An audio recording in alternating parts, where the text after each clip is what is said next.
So it's sort of taking a step back to look at the broader health resource allocation in Malawi now. I should also say this was carried out as part of the Tanzi Laonze project, which is a UK Research Council project. And for those of you with a better grasp of Chichewa than me, you'll know it means health of all.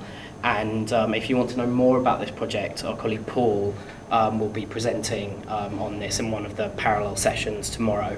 And as you can see along the top of the slide is the huge range of organisations that are involved in this, including the Uganda Virus Research Institute in Entebbe here. So the first thing is the health benefits packages defines the list of publicly provided, so free at the point of access health services offered by a country's health system.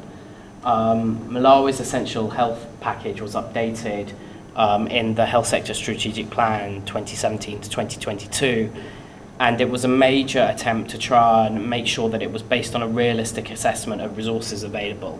So in common with many benefits packages that have been drawn up, the earlier iterations of Malawi's package were not affordable within the resources that were actually constrained, and I think that's also a problem that Uganda has had with its health benefits package, and it'll be interesting to get some reflections from the presenters from Kenya about whether that's likely to be something that emerges as Kenya tries to roll out its universal healthcare scheme as well.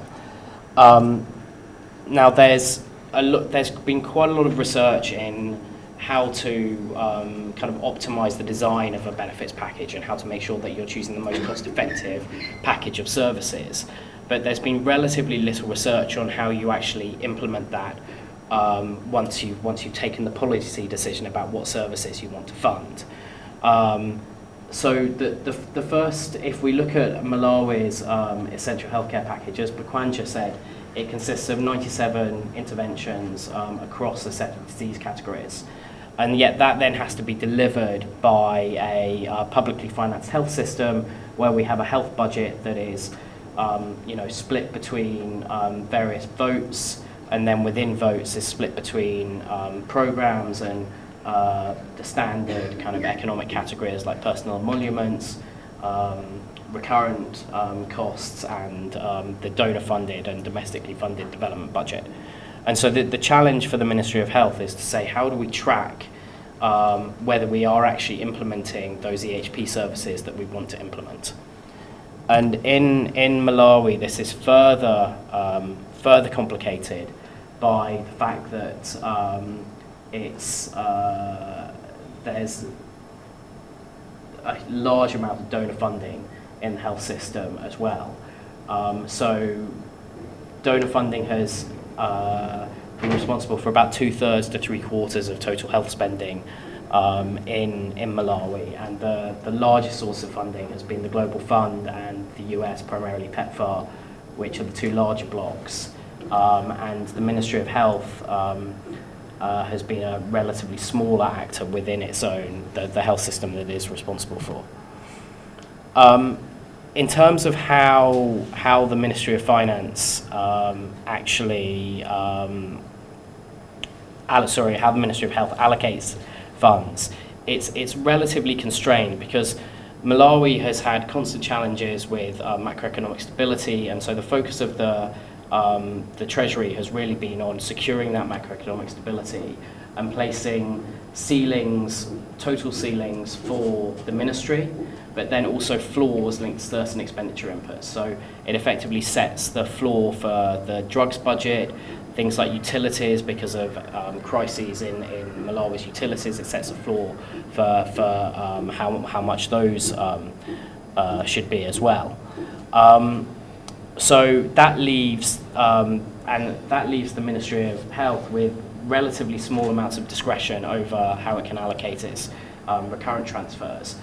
Personal emoluments are tied to existing staff in post, and then in year there's a process from a centralised HR budget, a divvying up across the whole government of where there will be salary increments and where there will be new recruits. So again, that's a process that the Ministry of Health has to sort of bid for rather than being under its control.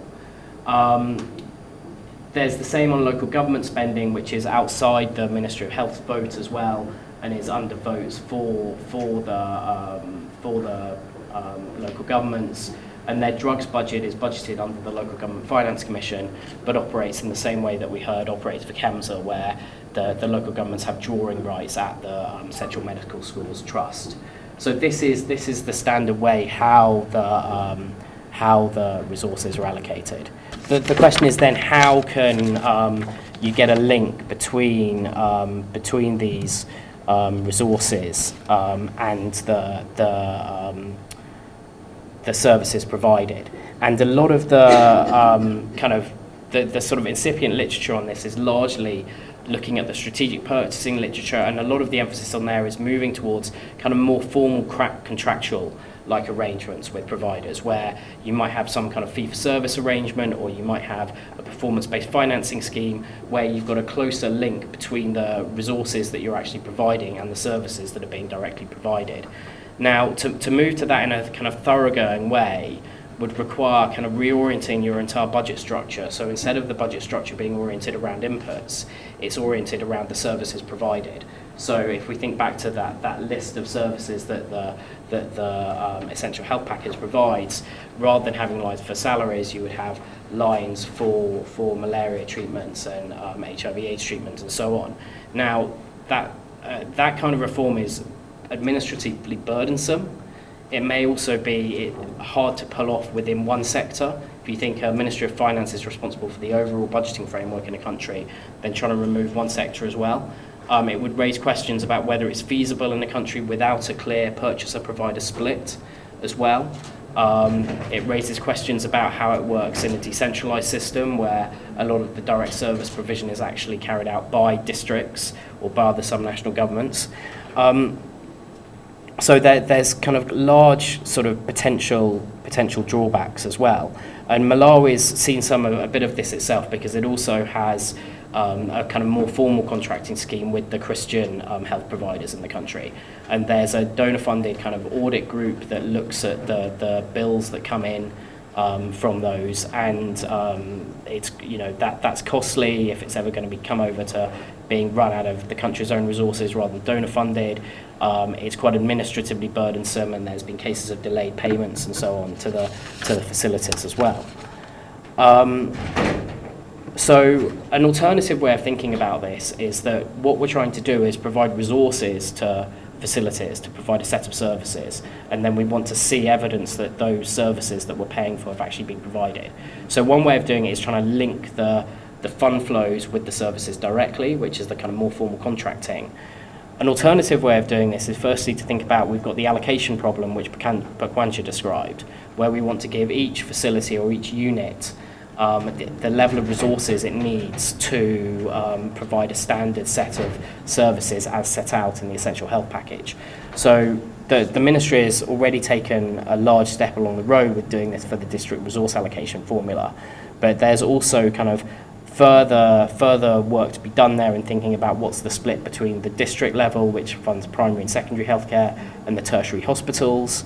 In thinking about how resources are allocated within districts, between district hospitals and community hospitals and health centres, and also thinking about the distribution of health workers, which, as I said, at the moment the budget fund largely follows staff in post. So thinking about how those health workers are distributed and what that means for the equity of service provision as well.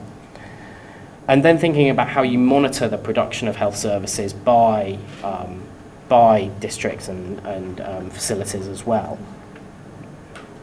And they're also building up a system that can actually monitor what services are being provided would also be a first step on the road to, if you wanted to move to formal contracting methodologies, then you would have the information